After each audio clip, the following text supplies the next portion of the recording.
क्या हेमंत सोरेन को आदिवासी रिजर्व सीटों में उलझाकर भाजपा अपने असल टारगेट को अंजाम देने की फिराक में है? क्या एसटी सीटों से ज्यादा भाजपा का फोकस सामान्य सीटों पर है? क्या जेएमएम के बाद अब भाजपा कांग्रेस को तोड़ने की तैयारी कर रही है? दरअसल झारखंड में आगामी विधानसभा चुनाव को देखते हुए भाजपा ने फुल प्रूफ प्लान तैयार कर लिया है। पार्टी की बैठक आयोजित करना, चुनाव के लिए एजेंडे तैयार करना, सरकार के खिलाफ मोर्चा खोलना, नेताओं को अपने पाले में लेने से लेकर सीट शेयरिंग का फॉर्मूला तय करना, चुनाव से पहले ये सभी एक तय रणनीति के अनुसार अंजाम तक पहुंचाए जा रहे हैं। देखा जाए तो चुनाव की तैयारियों की दौड़ में भाजपा लोकसभा चुनाव की तरह ही यहां भी आगे चल रही है और जेएमएम कांग्रेस पीछे। लेकिन क्या आप जानते हैं कि इनके जरिए भाजपा केवल जेएमएम कांग्रेस का ध्यान भटकाकर अपने असल मकसद को अंजाम देने की तैयारी कर रही है? दरअसल एक रणनीति के तहत भाजपा ने दूसरे दलों के दिग्गज आदिवासी नेताओं को अपने पाले में करने का बड़ा अभियान चलाया।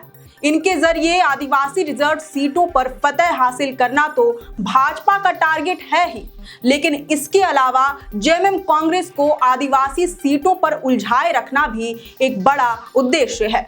भाजपा को यह भली भांति मालूम है कि आदिवासियों को झामुमो और खासकर सोरेन परिवार से अलग करना किसी चुनौती से कम नहीं है।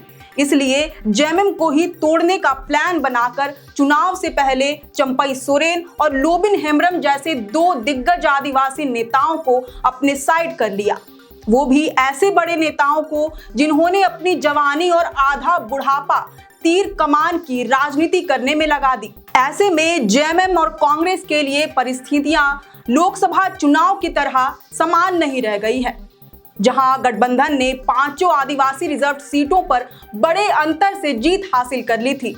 इस बार तो आदिवासी रिजर्व सीटों पर भी बहुत मेहनत करने की जरूरत है, वरना सत्ता पर वापसी करना दूर का ख्वाब बनकर रह जाएगा। अब भले ही जेएमएम खुले तौर पर यह जता नहीं रही है कि चंपई सोरेन और लोबिन हेम्ब्रम के भगवा होने से उसे बड़ा नुकसान होने वाला है, लेकिन असलियत तो सभी को दिखाई दे ही रहा है। जेएमएम कांग्रेस फिलहाल एसटी आरक्षित सीटों में उलझ कर रह गई है। ऐसे में उनका ध्यान सामान्य सीटों पर काफी कम हो गया है। इसी का फायदा भाजपा उठाने वाली है। दरअसल नेताओं को अपने पाले में लेने के अभियान में सफल हो जाने के बाद अब भाजपा अपनी पूरी ताकत विधानसभा की उन सामान्य सीटों पर झोंकने वाली है जिन पर कांग्रेस का कब्जा है। कुल मिलाकर देखें तो जेएमएम के बाद अब भाजपा का पूरा फोकस कांग्रेस को तोड़ने पर है। चुनाव में कांग्रेस को पूरी तरह घेरने के लिए भाजपा ने अपनी रणनीति भी तैयार कर ली है।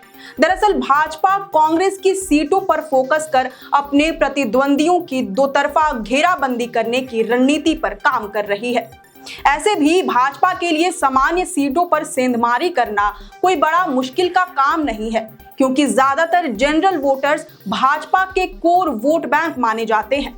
इसका परिचय पार्टी ने लोकसभा चुनाव के दौरान दे भी दिया। इसमें कोई संदेह नहीं है कि उस दौरान बीजेपी पांचों आदिवासी रिजर्व सीटों पर जेएमएम कांग्रेस के हाथों मात खा गई थी, लेकिन इसमें भी कोई दो राय नहीं रखनी चाहिए कि पार्टी ने सभी सामान्य सीटों पर अपना कब्जा जमा लिया था। इसी नजारे को उल्टे चश्मे से देखें तो जेएमएम और कांग्रेस भले ही पांचों आदिवासी रिजर्व सीटों पर बड़ी जीत हासिल करने में कामयाब हो गई थी, लेकिन सभी सामान्य सीटों पर खुद ही मुंह के बल गिर पड़ी।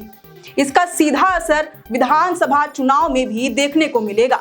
इंडिया गठबंधन में ज्यादातर जनरल सीटें कांग्रेस के ही खाते में जाती हैं, इसलिए इस बार भी जनरल सीटों पर जीत दर्ज कराने की जिम्मेवारी कांग्रेस को ही मिलेगी, जो कि भाजपा को भी भली भांति मालूम है। इसलिए अब पार्टी का फोकस कांग्रेस की जीती हुई सीटों के साथ साथ उन सामान्य सीटों पर भी है जहां पर जीत का अंतर बहुत कम रहा था। इस अंतर को पाटने के लिए बीजेपी ने रणनीति तैयार कर ली है और अब इसकी भनक कांग्रेस को लग चुकी है। पार्टी भले ही अभी कोई प्रतिक्रिया देने से बच रही हो, लेकिन सतर्क जरूर है। कांग्रेस के अंदर खाने में इसका असर स्लो पॉइजन की तरह हो रहा है। सूत्रों के हवाले से जानकारी मिल रही है कि कांग्रेस के दावेदारों के मन में शंका उत्पन्न होने लगी है, क्योंकि अपनी सिटिंग सीट्स को बचाने के लिए पार्टी के आला कमान सख्त फैसले लेंगे और ऐसे प्रत्याशियों को चुनावी मैदान में उतारेंगे जो निश्चित ही कांग्रेस को जीत दिला सके। लिहाजा ऐसे कई दावेदारों के टिकट कटने की संभावना है जो काफी पहले से ही टिकट की रेस में एड़ी चोटी का जोर लगा रहे थे और चुनाव की तैयारियों में भी लग चुके थे। भाजपा की इस रणनीति को लेकर कांग्रेस में मची खलबली अब कुछ हद तक सतह पर भी आने लगी है। पार्टी ने हाल ही में प्रदेश अध्यक्ष का बदलाव किया है। राजेश ठाकुर की जगह कुड़मी नेता केशव महतो कमलेश को प्रदेश कांग्रेस की कमान सौंपी गई है। इसी तरह से पार्टी ने भाजपा की रणनीति के जवाब में बार बार सांगठनिक मजबूती का प्रदर्शन करने की रणनीति अपनाई है। हालांकि इसके बावजूद कांग्रेस को कुछ मोर्चों पर खतरा महसूस हो रहा है।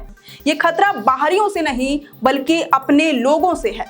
2019 के विधानसभा चुनाव में तो कांग्रेस ने अपना लोहा मनवा लिया था, लेकिन 5 सालों के दौरान सांगठनिक रूप से पार्टी काफी कमजोर हो गई है। समर्पित नेताओं और कार्यकर्ताओं की उपेक्षा के कारण प्रदेश स्तर पर संगठन की रीढ़ कमजोर हो गई है। भाजपा की तरह कांग्रेस ने भी उन लोगों को ज्यादा भाव दिया जो कुछ साल पहले अपने दल से बगावत कर दूसरे दलों के साथ हो लिए थे। पार्टी संगठन और विधायकों के बीच अविश्वास की खाई गहराती जा रही है। भाजपा अब कांग्रेस की इसी कमजोरी का फायदा उठाने की कोशिश कर रही है। अब आगामी विधानसभा चुनाव में देखना दिलचस्प होगा कि भाजपा अपनी रणनीति पर सफल हो पाएगी, कांग्रेस की जीती हुई सामान्य सीटों पर कमल खिला पाएगी या फिर कांग्रेस अपने पंजे के बल पर भाजपा के प्लान को असफल बना देगी। वैसे इस खबर पर आपकी क्या राय है, ये हमें कमेंट करके जरूर बताएं। अगर आपको ये वीडियो पसंद आया हो तो इसे जरूर से लाइक और शेयर करें। हमारे चैनल लोकतंत्र 19 को फेसबुक पर फॉलो और यूट्यूब पर सब्सक्राइब करना ना भूलें। हमारा एक और चैनल है द ग्राम सभा, उसे भी जरूर से फॉलो और सब्सक्राइब कर दें। फिलहाल लेते हैं अलविदा। जोहार।